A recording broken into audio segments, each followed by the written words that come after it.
Hello friends, welcome to EduACS your education mentor. So friend, आज के session में हम बात करेंगे दो सेंट्रल यूनिवर्सिटीज़ के बारे में, बीएचयू बनारस हिंदू यूनिवर्सिटी और एएमयू अलीगढ़ मुस्लिम यूनिवर्सिटी के बारे में, जिनकी काउंसलिंग को होस्ट करता है आपका एमसीसी। ये दोनों इंडिया के टॉप मोस्ट कॉलेजेस आते हैं। बीएचयू के अंदर कोई भी रिजर्वेशन चलते हैं और एएमयू के अंदर इंटरनल रिजर्वेशन चलते हैं, कास्ट रिजर्वेशंस नहीं चलते हैं। तो पहले देख लेते हैं कि बीएचयू के क्या कट ऑफ जा सकते हैं इस बार 2024 की काउंसलिंग के अंदर, जो भी बच्चे बीएचयू में एडमिशन लेना चाहते हैं।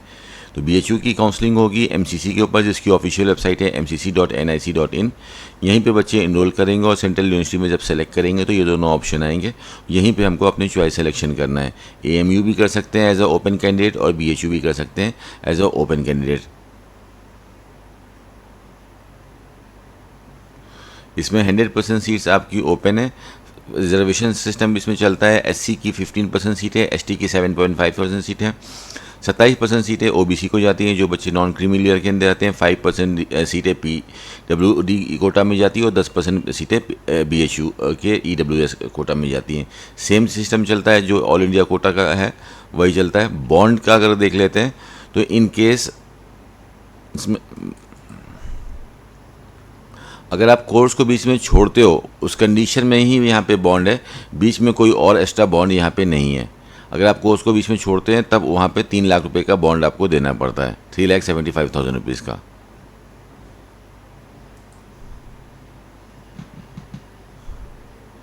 अब ये लास्ट ईयर की कट ऑफ थी बीएचयू की, 1960 का कॉलेज है ये। 38 सीटें जनरल कैटेगरी के पास हैं।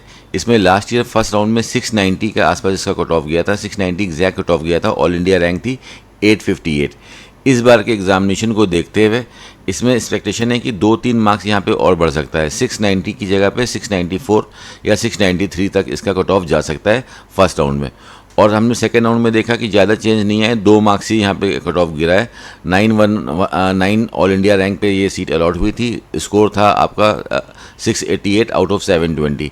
तो इस बार हम प्रिडिक्ट कर सकते हैं कि नियर अबाउट इसकी जो क्लोजिंग जाएगी बीएचयू की, वही आपकी 690 या 691 के आसपास इसकी क्लोजिंग जानी चाहिए आपकी सेकेंड राउंड के अंदर। अगर आपका इतना स्कोर है और आप बीएचयू के अंदर इंटरेस्टेड हैं तो एडमिशन ले सकते हैं। ईडब्ल्यूएस कैटेगरी के अंदर 10 सीटें आती हैं इसके पास, टोटल 100 सीट्स हैं बीएचयू में।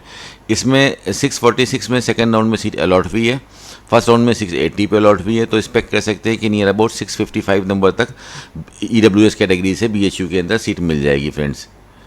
ओबीसी कैटेगरी में देखते हैं तो ओबीसी कैटेगरी में 26 सीट्स आती हैं। 680 फर्स्ट राउंड पे अलॉट हुआ था, 677 सेकेंड राउंड में सीट अलॉट हुई। तो नियर अबाउट 680 या 82 के आसपास हमारा सेकेंड राउंड तक बीएचयू के अंदर सीट जाएगी ओबीसी कैटेगरी से। एससी कैटेगरी से फर्स्ट राउंड में 625 एंड सेकेंड राउंड में भी 625, रैंक में चेंज आया है थोड़ा सा। तो नियर अबाउट एक्सपेक्ट कर सकते हैं 630 तक एससी कैटेगरी वाले बच्चों को सीट मिल जानी चाहिए। एसटी कैटेगरी से 7 सीटें आती हैं, 608 पे फर्स्ट राउंड पे और 601 पे सेकेंड राउंड पे सीट गई थी फॉर एसटी स्टूडेंट्स। तो एक्सपेक्टेशन है कि नियर अबाउट 605 तक यहाँ पे 2024 में कट ऑफ जा सकता है for the ST candidate. PWD category के जो जनरल की 2 सीटें हैं उसमें 573 पे इसकी क्लोजिंग गई थी। 2 नंबर इसमें बढ़ा सकते हैं, 75 हो सकता है। ओबीसी कैटेगरी की 571 पे गई थी, यहाँ पे भी आप 2 नंबर बढ़ा सकते हैं, 573 हो सकता है। ज़्यादा चेंजेस इस कैटेगरी के अंदर नहीं आते हैं। एससी कैटेगरी जो पीडब्ल्यूडी कोटा आता है, इसमें 1 सीट है और एसटी में 1 सीट है, एक सीटें दोनों में है। तो एससी में नियर अबाउट 406 जा सकता है और एसटी के अंदर नियर अबाउट 250 के अंदर नियर अबाउट 240 या 245 नंबर तक सीट जा सकती हैं। ये इसके स्टैट्स हैं बीएचयू के। तो ये हमने देखा कि क्या एक्सपेक्टेशन कट ऑफ जा सकती है। स्टे वैकेंसी राउंड में एक जैकपॉट लगा था एक बच्चे का, यहाँ पे एससी कैटेगरी में 1 सीट खाली रह गई थी तो 551 के अंदर सीट मिल गई थी। तो बहुत सिंपल सी काउंसलिंग है इसकी और बहुत नॉमिनल फ़ीस है इसकी, 2000 रुपीज़ की इसकी एनुअल ट्यूशन फ़ीस है। तो आपको एमसीसी पे लॉगिन करना है और एमसीसी पे लॉगिन करके यहाँ पे हमको चॉइस फिलिंग करनी है बीएचयू के लिए। एक्सपेक्टेड स्कोर हमने देख लिया, कुछ अलग से कुछ नहीं करना रहता है। क्वेश्चन अमाउंट आपका 10,000 रुपीज़ का जाएगा और 2000 रुपीज़ की आपकी काउंसलिंग फ़ीस जाएगी। अब हम सेकेंड स्लाइड पर देख लेते हैं एएमयू के क्या एक्सपेक्टेड कट ऑफ जा सकते हैं इस बार। एएमयू ओपन कैटेगरी वो कैटेगरी है जिसके अंदर कोई भी बच्चा काउंसलिंग करा सकता है। इसकी भी काउंसलिंग एमसीसी होस्ट करेगा mcc.nic.in के ऊपर।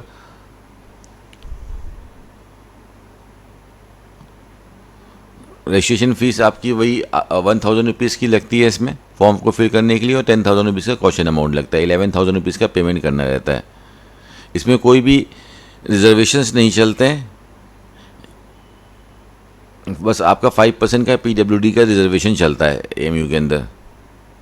वो seats of internal code of AMU as per the eligibility provided by the AMU authorities of all seat will be under as UR is reserve for only for the internal candidates of AMU। तो जो AMU के internal candidates हैं जिन्होंने class 11-12 AMU से करके रखा है, उनको यहाँ पे रिजर्वेशन मिलता है, उनके लिए सीट रिजर्व रहती है। ये भी कॉलेज आपका 1962 का है, काफ़ी पुराना बहुत बड़ा ब्रांड है इंडिया का, सेंट्रल यूनिवर्सिटीज़ के अंदर आता है। इसकी भी काउंसलिंग MCC होस्ट करेगा। इसमें देख लेते हैं AMU कोटा जनरल कैटेगरी। इसके अंदर AMU कोटा जनरल कैटेगरी के अंदर यानी कि जो AMU के बच्चे हैं वो काउंसलिंग करेंगे। इसके अंदर 69 सीट्स हैं, जिन्होंने 11-12 वहाँ से कर रखा है वो बच्चे इसके अंदर काउंसलिंग करेंगे। फर्स्ट राउंड में 632, सेकंड राउंड में 655 एंड थर्ड राउंड में 632।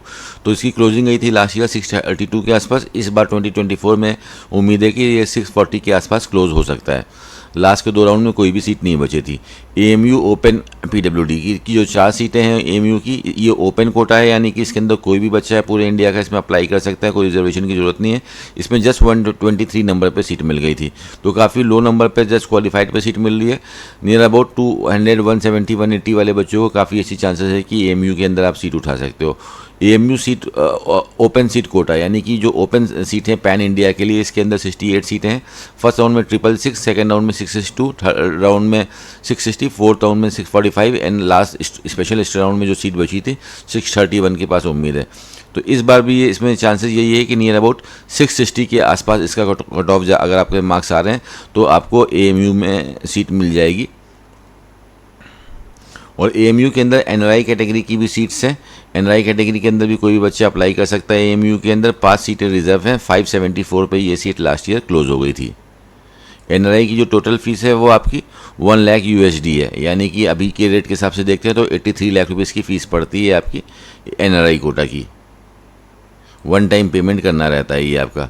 फर्स्ट राउंड में आपकी 574 गया था, सेकंड राउंड में 594 गया था। तो इस बार भी जो NRI का कट ऑफ है लगभग इसी के आसपास रहेगा, 580 to 590 के आसपास आपका AMU का कट ऑफ रहेगा। तो ये 2 सेंट्रल यूनिवर्सिटीज़ हैं हमारे इंडिया की, जिसकी काउंसलिंग ऑल इंडिया कोटा के सारे गवर्नमेंट कॉलेज के साथ होती है, लेकिन इसकी चॉइस फिलिंग भी उसी में आती है आपकी। आपको सेंट्रल यूनिवर्सिटी सेलेक्ट करना होगा, ओपन सीट्स कोटा, और वहीं पे ये दोनों ऑप्शन आ जाएंगे MCC की काउंसलिंग में। तो हमने देखा कि 2024 में AMU और BHU के क्या एक्सपेक्टेड कट ऑफ जा सकते हैं माय डियर फ्रेंड्स। तो ये छोटा सा सेशन था AMU और BHU के लिए, और बाकी सारे कॉलेजेस के लिए ऑल इंडिया का कट ऑफ जानने के लिए, अपने स्टेट का कट ऑफ जानने के लिए, डीम का कट ऑफ जानने के लिए, टॉप कॉलेजेस जानने के लिए, उनकी फ़ीस जानने के लिए, क्या इसके लिए आप हमारी वेबसाइट पे विज़िट कर सकते हो eduss.com। हमारे यूट्यूब के चैनल पे विज़िट कर सकते हो, वहाँ पे आपको 1-to-1 सारे वीडियोस मिल जाएंगे। हमारी वेबसाइट पे आप विज़िट करके eduss.com पे यहाँ पे जाके जितने भी कट ऑफ है इंडिया के, डीम के, ऑल इंडिया कोटा है, एम्स, IP कोटा है, IPU, सारे जितने स्टेट हैं इन सब के आप देख सकते हो। कोई भी स्टेट जैसे रैंडमली हमने खोल लिया कर्नाटका, तो पिछले 3-4 साल की आप यहाँ पे कट ऑफ देख सकते हो, अपनी अच्छी से प्रिपरेशन कर सकते हो काउंसलिंग की। अच्छी इन्फॉर्मेशन के साथ अगर आप काउंसलिंग करेंगे तो एक स्मार्ट काउंसलिंग होगी और अच्छा अलॉटमेंट आपके ऊपर डेफिनेटली आएगा फ्रेंड। इसके बाद भी अगर आपको कोई प्रॉब्लम आ रही है, कोई इशू आ रहा है, तो in that condition you can contact our team, we are here to help you our friend. Thank you so much for watching us. All the very best for your NEET counselling activities.